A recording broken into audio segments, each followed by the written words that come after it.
Ayo. Aku kalah. Kok ora kobong? Rokokku sing kobong. Kapokmu kapan kowe? Sale ra tok keke wondo.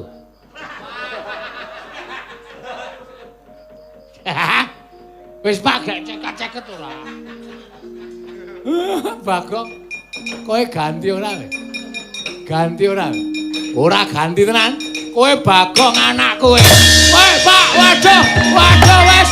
Wah, wis.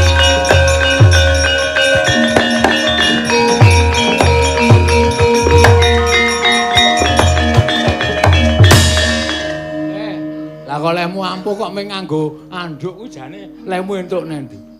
Aku ora mancing. Terus ngerti-ngerti ki nang dhuwur wit dapuran pring kono. Bagong, rasa goleki wae. Nyotakne popok. Ayo kuwi mau. Kuwi digdaya, Pak. Kuwi mau nek tak nggo jajan nang angkringan mangani apa-apa nek bar mangan kok tanggo kudung ora mbayar, Pak.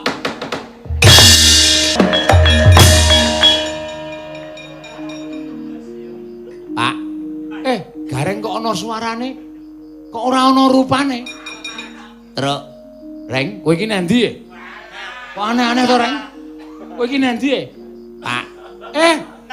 Bagong. Lah, tenan lah. Gareng iso ilang to mergo bapakku.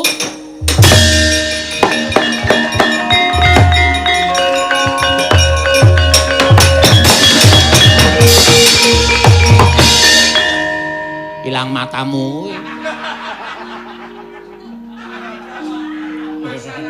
Apa? Kruyuk pembeli angkringan nutuki kabeh. Aku mangan sate terus tak krukupi. Ra iku tak nek ngarepe bakul iki malah muni ngapa mencicil Mas ngono ae. Ketok. Karepmu piye? Lah Bagong kae mau sapa? Kondene ya. Salinane. Pripun Mas? Kowe wis rampung lek nyambut gawe. Aku wis leren le dadi pendhita. Lakon kok ming opok wewe. Sing nanggap ya ming Balasena iki kan, Mas. Angger dikai gayeng-gayengan ngene iki ra senenge ra jamak-jamak. Kowe ganti ya. Wis aku dawuh, Mas.